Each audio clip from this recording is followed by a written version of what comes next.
Hi, everybody. Every time I get on here, my lips dry. Where they look dry. But good evening, everyone. I just realized that my phone battery power is low. So I'm going to have to try to plug in here.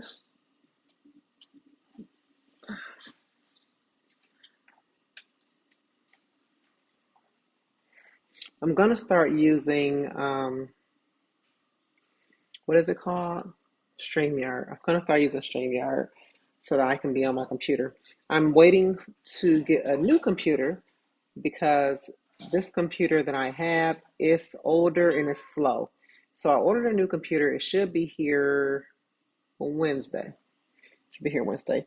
It doesn't reach. Oh man, okay, let's see. I gotta unplug something. Okay, unplug my lamp. Oh my goodness. I swear I'm always the one having I'm always having issues over here when I try to go live with you guys. But good evening. How's everybody doing? How was your weekend? This is not the right charger. Not the right charger, guys. Oh my God. So I'm going to have to go upstairs and get my charger. Dang it. Why does my dad do that? Hold on, guys. I'm going to have to go and get my charger, okay? I'll be back.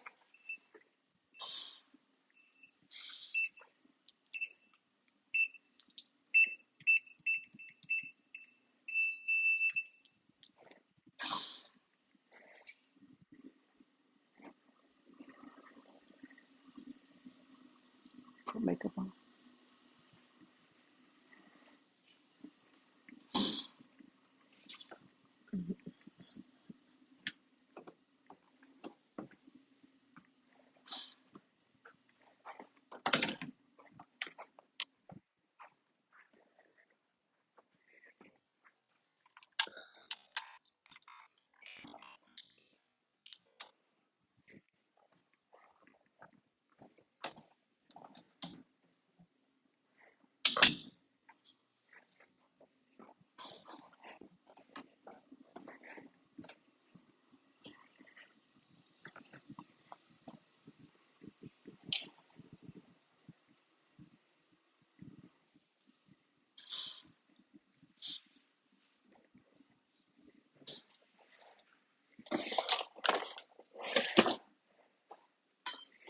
All right, everybody, I'm back. Sorry about that. I needed to get a charger for my phone because it is about to go dead. All right, there we go. We have power.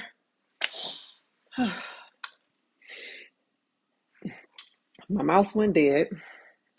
I'm having all type of technical difficulties over here. But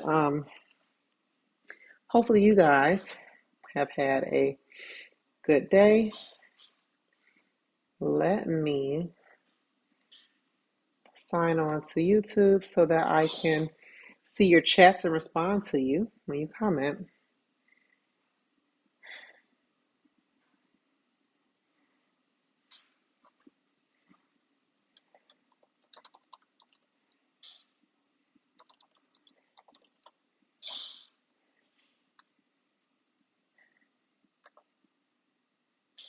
Okay, let's go to YouTube.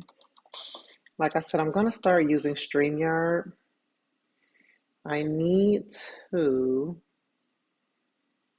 finish out the lives that I already have scheduled. So I guess I'll start using StreamYard starting in January, starting next year.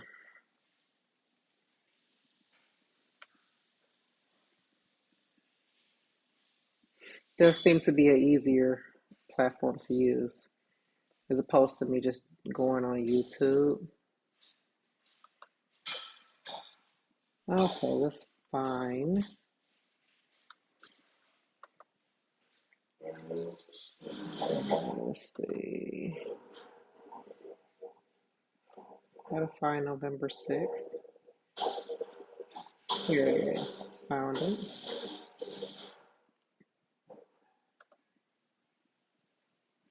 I'm gonna give some people time to sign on because some people had hi Mystic Soulvine. Some people had questions and topics they wanted me to talk about, so I should have put my glasses on just to like help with the computer screen in my eyes. Some people gave me some good questions that they wanted me to talk about, and I wanted to make sure that they were on so they could hear the questions and see if they had any more questions. I mean, so they could hear the answers and see if they have any more questions. That's how I want to say it. How are you guys doing with the time change?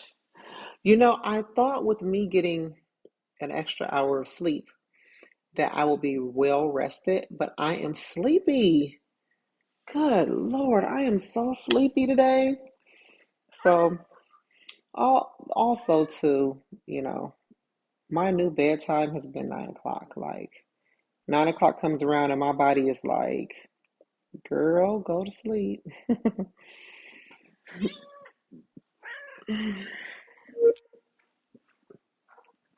have to take my cats to the vet tomorrow, and I'm not happy about it. But they have been peeing on my carpet. They never did that before. And so I have to take both of them to the vet, and they're not going to like it. Okay, if anybody has cats, you know that cats do not like going in those carriers. And so me and my daughter are going to have a time tomorrow trying to get them in. Well, mostly one. It's my oldest one. The youngest one, she don't care, but the oldest one, she is not a fan at all. She doesn't even like me to pick her up, really. I pick her up, but when it's time to put her down, she's like trying to hurry up and jump out. No, jump out my arms. All right, we got 5 people on here, so I think we can go ahead and get started. All right, so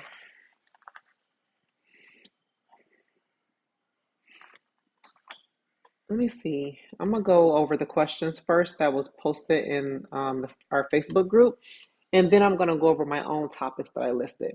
Hi, Nicole. All right, so is Terry on here yet? Miss Terry, are you here? If so, please comment below because these were some specific questions that you wanted answers to. So I want to make sure that you're on here to hear them. Terry hasn't made it yet? Okay. Well, Miss Terry asked, has anyone started with Google Voice and decided to not use it anymore? What was the process? And if people call that number, what do they get? Now, Terry, I will tell you that I have a Google Voice video.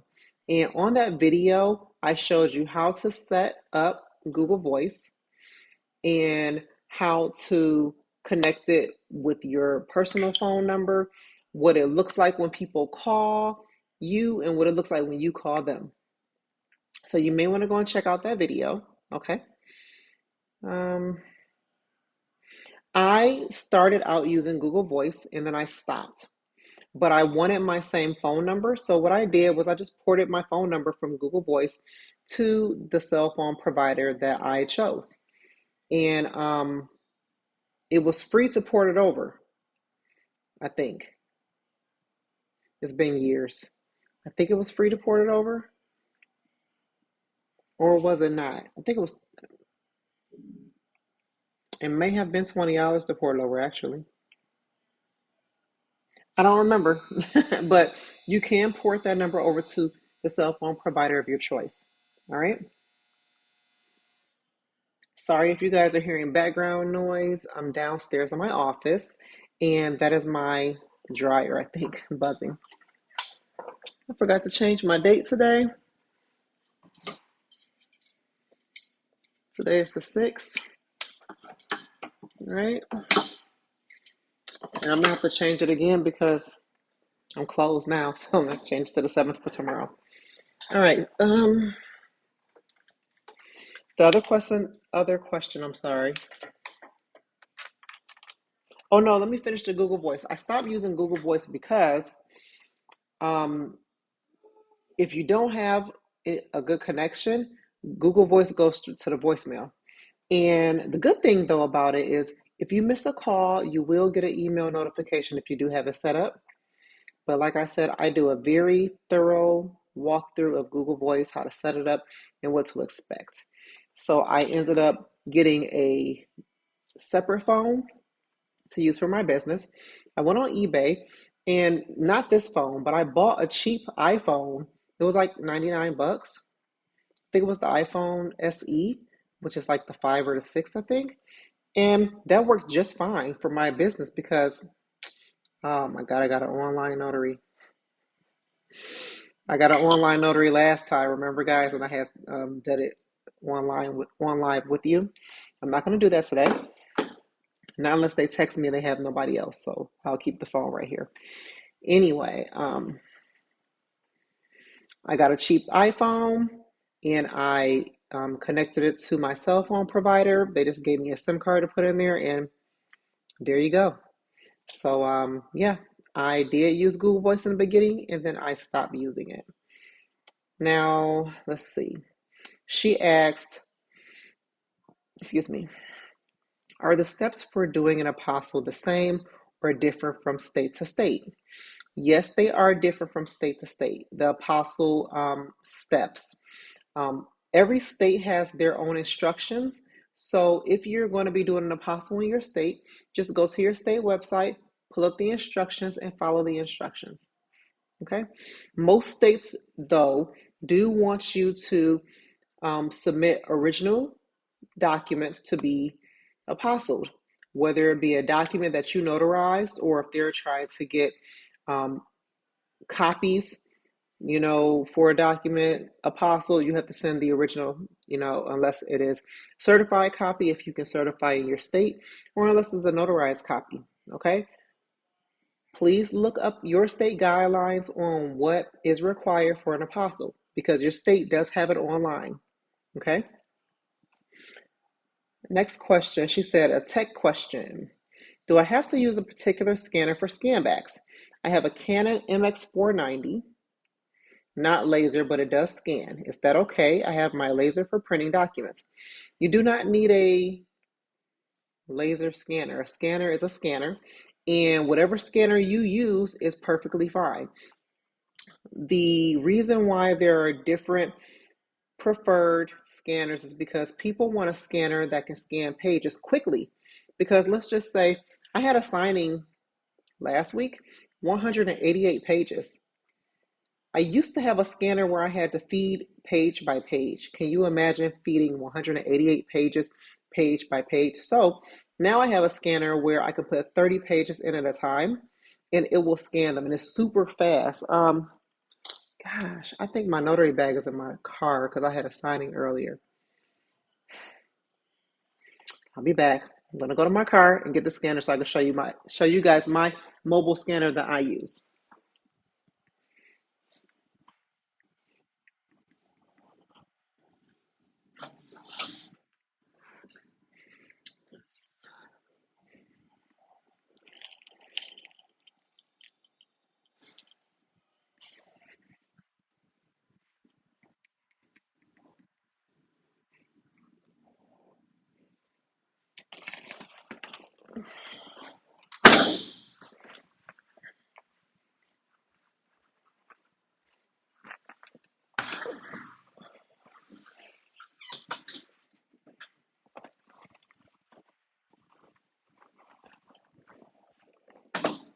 Whew, you guys got me working tonight.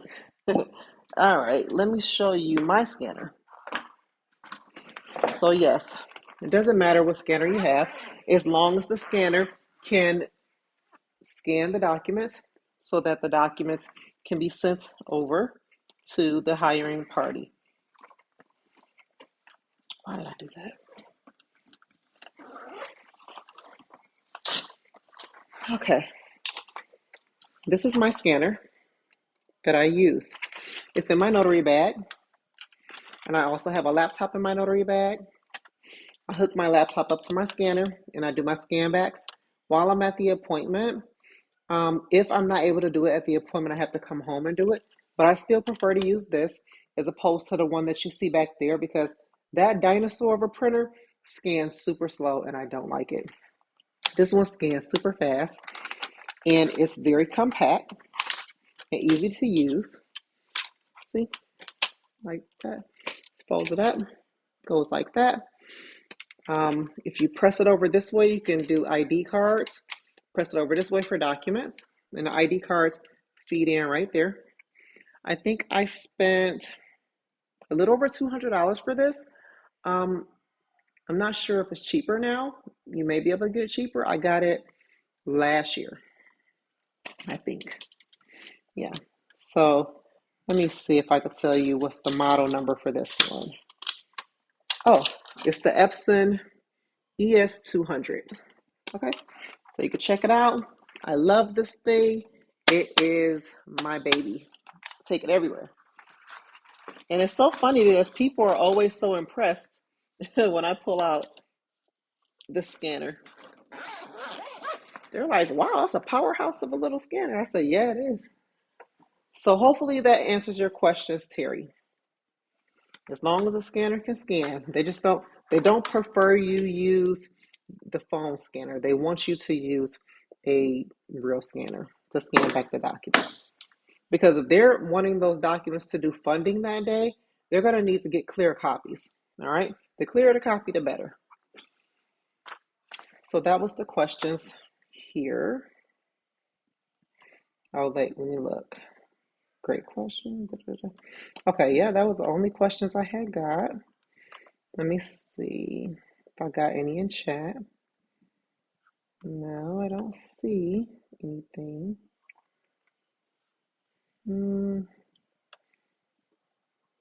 All right, nobody posted anything in chat. So now I'm going to get into my topics for today. All right, so first topic, identifying documents. So I had a past customer call me. They wanted me to notarize some documents that their attorney had drew up. So we scheduled the time. I went there, and he was at work. It was his doctor's office, and he is the doctor. And so I was there for way longer than I wanted to be, but I was there for a while. And after he was done doing his doctor thing, he came to the office. He called me to the back, and so I went back there. And he gave me a stack of papers, and he said, "My attorney said I need to get 3 notarizations." And so I'm like, "Okay." And so I'm going through the documents, and I'm noticing every 2 documents, there's a signature page, and then each document that had a signature page, it had a different title to it. And so I was like, do you have your attorney's number? Can you call them for me? Because I need to ask some questions about the documents. Number one thing you guys want to do, never be afraid to ask questions. Okay? You don't need to go in there thinking like you're supposed to know it all because when people draw up documents and they give an order, sometimes there's some miscommunication. So you need to make sure you get clear instructions because the documents that he was getting notarized, they were time sensitive, which means if I would have just followed what the attorney said and it didn't look like that's what she really wanted me to do, then the documents would have been done wrong. Then they would have been looking at me like, well, why you notarized this wrong? Even though I could have been like, I was following what the attorney said, but clear instructions means that you can get the job done the first time. So I said, please call the attorney. He put the attorney on speakerphone, and I said, hi, I'm the notary, and I'm here to notarize the documents that you drew up for Dr. So-and-so, but he's telling me you only want 3 documents notarized. And she's like, yes, 2 copies, and then the other copy of the agreement.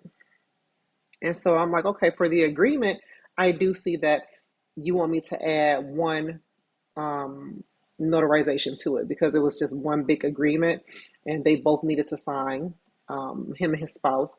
and then me add a certificate. Now, none of the documents had any verbiage to it, but she requested for me to attach acknowledgments to all of them. So that was a question she answered that I didn't have to ask. And she said she wanted me to stamp the certificate and stamp the page that they signed.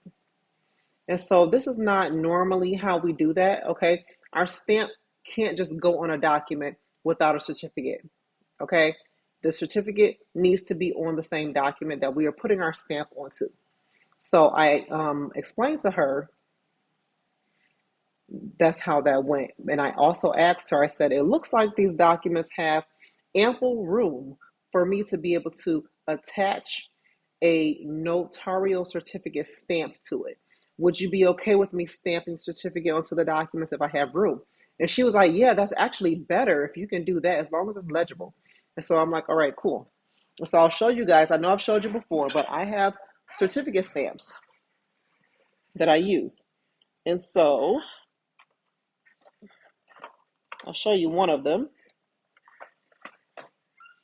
And so, well, this is a jurat one, okay? This is how it looks.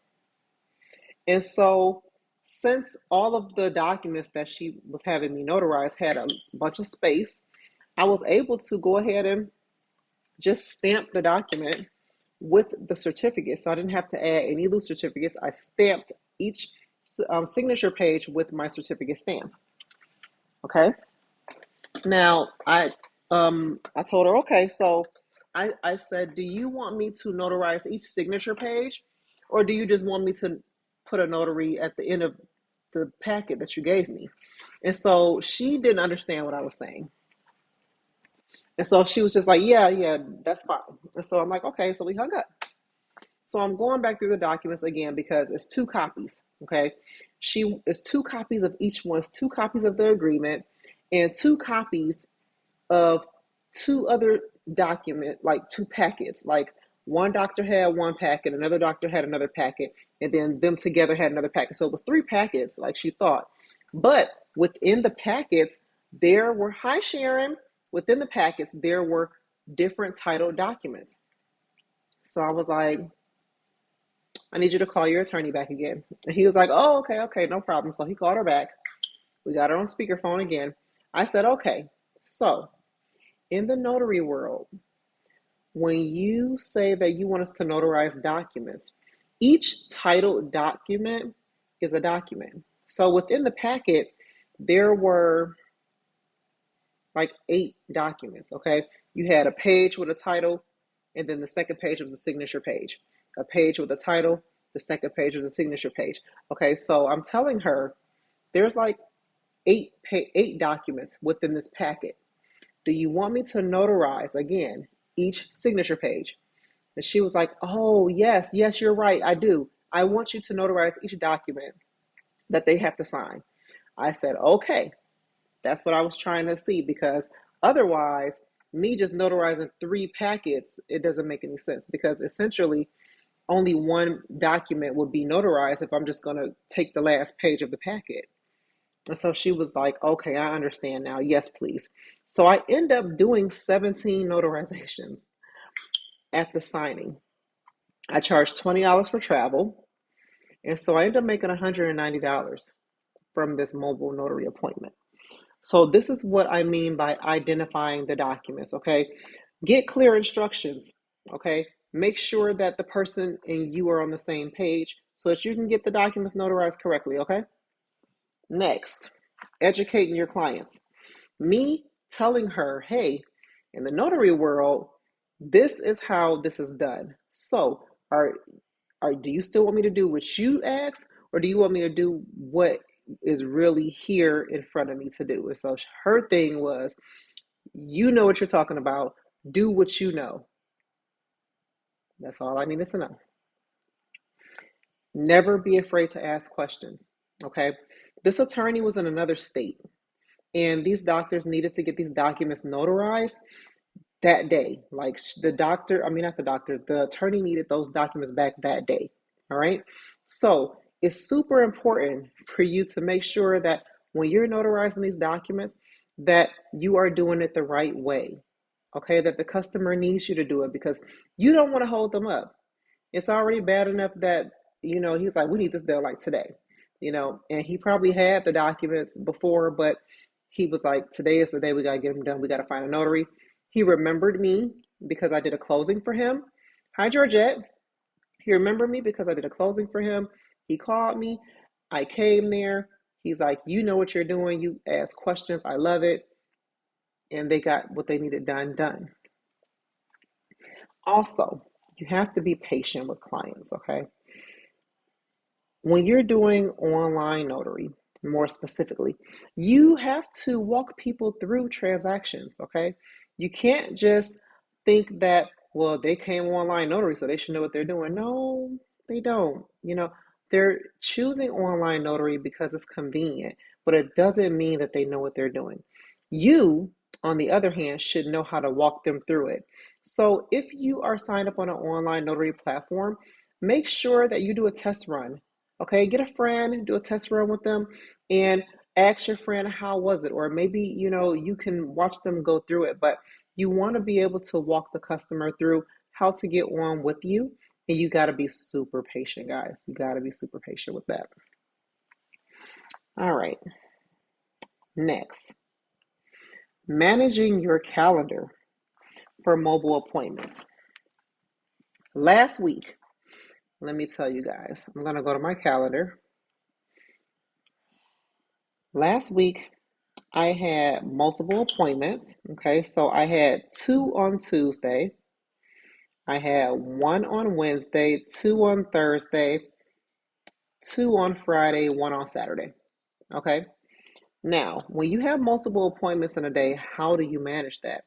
Use your digital calendar. I use Zoho Calendar, but you can also use Google Calendar. And what I do is I put reminders. So whenever I make an appointment, I put what it is, whether it's a mobile appointment, an online appointment, a wedding, document translation, apostle, whatever. I put that for the title. I put the time. And for all of my appointments, I have reminders. I have a 2-hour reminder, I have a 1-hour reminder, and I have a 30-minute reminder, just because I'm busy and I need to get those notifications. When I make the appointment event, I also put the address. And then in the notes, I put the person's name and the phone number. Why do you think I do that? Because if I'm driving, I don't have time to go back online or go through my email trying to find this information. All of this information needs to be in one spot so that when I leave one place, I can go back to my calendar, click on the next appointment, and it gives me everything I need. I need their phone number to either call or text them and let them know, hey, I'm on my way. I need the address, okay, so that I can click and it can go right to either my Google or my Apple Maps and map me there. And I need to know what type of appointment it is so that I can prepare for it, okay, or be prepared for it. Especially if you're planning out your day, you want to be prepared for each appointment so that you don't have to come all the way back home if you don't need to, okay? Let's see, Sharon, what's the price to use that calendar? Zoho Calendar, I don't know what the individual price is. Remember, I have Zoho One, which is a subscription, and I have access to all of their apps. So that calendar is a part of my email app that I use with them. But you can look up Zoho Calendar, or Zoho email. I don't know. I think Zoho Calendar comes separate. Yeah, just look up Zoho Calendar and you'll be able to see how much it costs. But that is how you manage your calendar, okay? And that calendar, it works wonders because another reason why I use Zoho Calendar is because when customers book with me, I have my Zoho bookings calendar and my Zoho calendar integrated. So if I have appointments set, the person who's trying to schedule an appointment with me using my online scheduler, they're not going to be able to pick the times that I already have appointments for. And I have my appointments spaced out in either 30-minute or 1-hour intervals. So that way I have ample time between appointments for if a person does book me while I'm out doing signings, which that has happened before. The same day that I had an appointment with that doctor, I had an appointment after him. And me and him, we got started late because I told you when I got there, he was seeing patients. So I'm like, come on, I got a 3:30 appointment. His appointment was at 1. So I should have been done with him by 2 o'clock, okay, the latest, and been home so that I was here for my 3:30 appointment. I literally didn't leave his office until 3 o'clock. And I just got back at 3:30. And my customer showed up like 2, 3 minutes after I got here. So I was like, oh my God, I made it just in time. But you definitely want to make sure you got good gaps in between those appointments so that you don't overlap. Okay. And if you're going to be running late, just call your customer and let them know. They're either one, going to be understanding, two, be a little agitated, or three, want to reschedule. Give them the option to do whatever they choose. But be courteous and let them know that you're going to be running late due to a previous appointment. Okay. Next. Oh, God, I got to tell you all this. So, when you are done, okay, especially if you have multiple appointments, or you know what, even if you got one, you got to put your orders in the same day. Okay. Everybody should be keeping track of all of their orders that they do for the day. Okay. The reason being is because if you have a past due invoice, let's say somebody forgot to pay you or they're late paying you, you want to be able to notice that. If you're not putting this in on Excel sheet or into booking software, you're not going to remember who's supposed to pay you and when. Now, let me explain to y'all what happened to me. And ever so often it does happen, so I'm not perfect at all. But I got paid for a signing yesterday. No, Saturday. Friday or Saturday. I got paid for a signing. So I deposited the check and it crossed over into my booking software so that I can categorize the transaction. And so I go to categorize the transaction and I don't have a transaction for it. Not a transaction. I don't have an invoice for it. Usually, when I do a signing or any appointment, I put an invoice and then I put due whenever it's going to be due. So for signings, sometimes it's due 14 days or 30 days. Depends on how they pay me.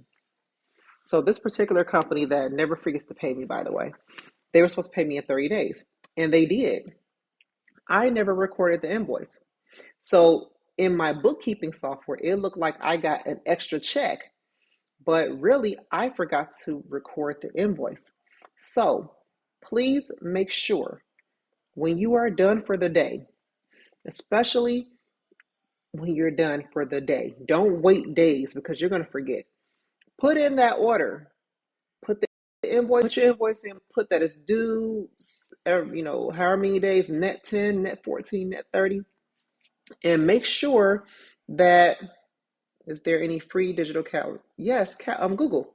Sharon, Google is a free calendar that you can use. You can also have people schedule appointments with you on Google. All you have to do is just set it up. Put on there when you're available and share the link on your website or with your customers. They'll be able to click on that link, schedule an appointment with you for the times you have available. Google is free. A lot of people don't use Google, but Google has a lot of free stuff that you guys can use for your business. So, oh yeah, what I was saying. Always put your invoices in and your orders so that you can be reminded of who owes you so that you can get paid. Okay? Big thing you need to do. Let me put you guys on hold. I need to call my son. He keeps calling me.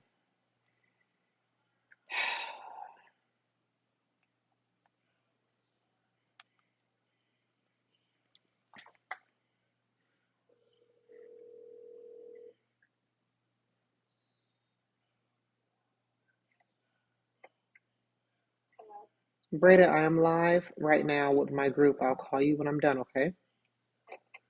Bye. All right, sorry guys about that. All right. And I had somebody call me today You're welcome, Sharon. And they had a serious question. Okay. So this person, they are starting out doing online only because of their job. They're not able to do mobile notary, like in-person notary. And so they wanted to know if I recommend that or not. So honestly, I do not recommend that you start out doing online notary without having some experience doing in-person notary. But it doesn't mean that it's not possible. It just means that you are going to have to know your state handbook and recognize what can be done online and what cannot, because all notarizations that we do in person cannot be done online. And so you just have to be able to know the difference. And the way you know the difference is by knowing your state handbook. It will tell you in there, is this allowed online? Is it not allowed online? Um, like, for example, here in Florida, we can't do copy certifications online. We can do an attestment where the signer is attesting that they made the copy and that they, affirm that the document is a copy of the original. And you can have them show the original and, in the recording and have them attest to it, but we are in no way attesting that we made the copy and that we swear that it's a copy of the original. Okay. That's the caveat to that. But what else can we not do online? Can't do weddings online. Um, I heard in some states they can, but in Florida we can't. So if somebody asks you, well, since you could do remote online notary, can you marry me online? The answer is no, we cannot. Okay. So this is what I mean by knowing your state handbook, knowing what you can and cannot do. It is very important that if you are not able to notarize in person, practice. Okay. You can print out documents, learn the different elements that have to be present. Know what to do if a document doesn't have any notarial wording at all. Remember, we have to add a certificate. No notarization is valid without the certificate wording. And remember, we cannot choose the certificate wording. We have to ask the customer which one they prefer, and you have to explain the difference between a jurat and an acknowledgement to them. Have them choose. Also, online, we have to recite that script. The script wording actually is in the state handbook for Florida. I don't know about other states, but in Florida, our state handbook has the wording that we need to use when we're doing an online notarization. Another thing we cannot do online as Florida notaries is we cannot notarize for a person who is a compromised adult. Okay, and that's not the word for it. I can't think of the word, but um, if this person has people caring for them, they're not able to do their day-to-day tasks on their own, then they cannot notarize online. You have to notarize for them in person. Why? Because you have to assess their willingness and awareness. And that's really hard to do online. So this is why I don't recommend it, but it can still be done. Okay. And you just have to do your due diligence and make the extra effort to learn what you can and cannot do online versus in person. Okay. So I hope that helped for anybody who said, anyone else who's in that same situation where you can't do in person, but you definitely want to do online and you want to know how to do it. Okay. So what else did another thing I want to talk about. So another thing that is like so big, and I don't know why people they make it seem like it's like the big thing, best thing to do. Getting business credit. Okay. Now, as cool as that sounds, getting business credit for your business, you still have to pay. You still have to pay that bill. Okay. So just because it's a business credit does not mean that you don't have to pay it. Okay. My advice to you is try your best to get grants. If you are working a day job and you can afford to invest some money out of your day income, then do that. Do not just jump into getting business credit, because you want to make sure that your business is making enough money to pay this business credit back. Because if your business is not making the money to pay back the business credit, then you're not making a profit. And who wants to do that? Who wants to just be working a business and never earn a profit? I don't. Okay. So getting business credit, I didn't get business credit until this year. I got a business credit card, and all of my business expenses come off of that business credit card. And so all of my business expenses have been coming out of my business checking account, which I've been able to afford because I get the business. But it's just not ideal. Okay. So if I have the business expenses coming off my business credit card, I can take money from my business checking account and just pay like a lump sum on the card, as opposed to just having all this coming out, it was just too much. It was too much. So now that I have that, it also opens up the door for me to be able to sign up for extra things that I may want to do for my business. I have all of my online platform fees coming off of that now. Um, if I want to pay for any additional advertising or marketing, I can use that business credit card to do that.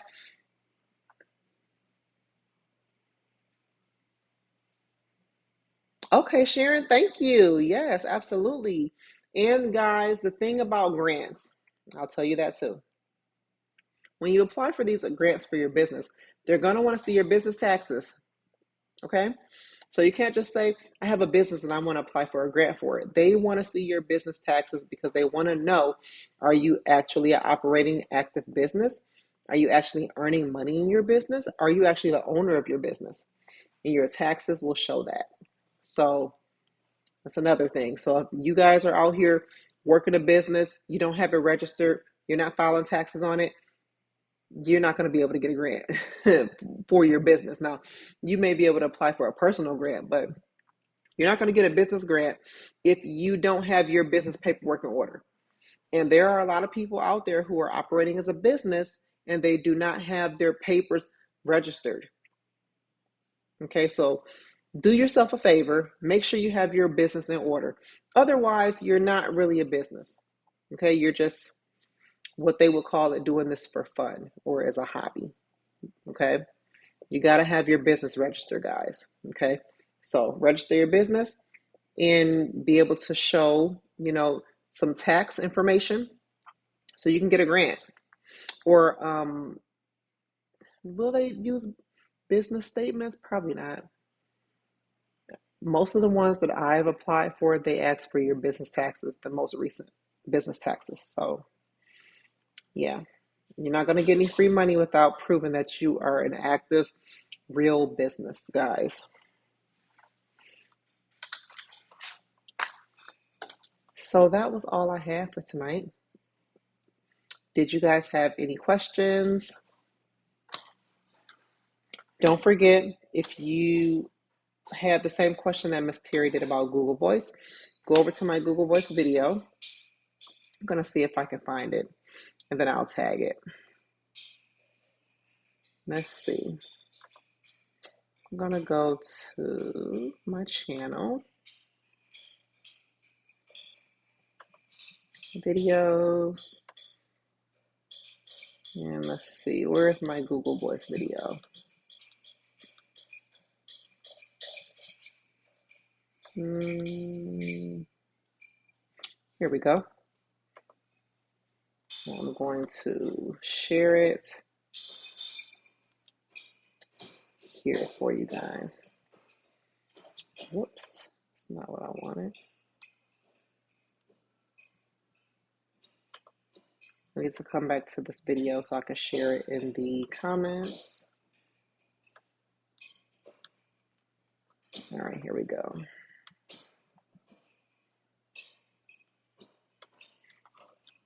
All right. There's the Google Voice video. I just shared it in the chat.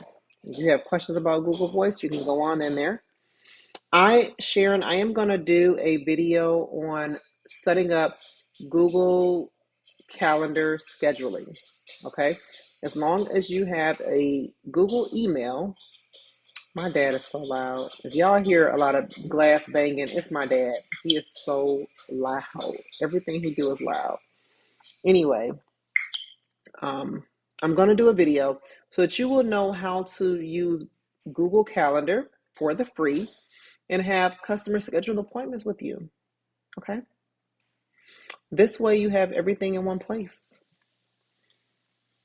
And then also, when you do the scheduling booking, whenever you have a signing come in or a customer call, you can put the appointment in there so that customers won't schedule you for that appointment time. Because you definitely don't want to have appointments overlapping each other. Okay, you want to make sure that if you have an appointment time that's already booked, that nobody books for that time, right? So I'm going to do a video for that. And then I don't have anything for this weekend. I end up having two weddings on Saturday, but only one wedding went down. The other wedding got canceled because the family member got sick. Let's see. All right, so this Saturday is Veterans Day on the 11th, and we can go ahead and go over two chapters in the book. All right, so we can do that, and I'll schedule a time for that, and I'll post it for you guys, okay? Other than that, I don't have anything else. Let's see. Been on here a little over 30 minutes. Do you guys have any questions? Anything that you wanted me to cover before I let you go? I hope this video isn't super loud because my family, I tell you, every time I try to come downstairs to do videos, that's when everybody want to come downstairs. Never fails. All right, I don't see you guys saying nothing, so that means we're done. You don't have nothing else to talk about? All right. Well, I'm going to let you guys go.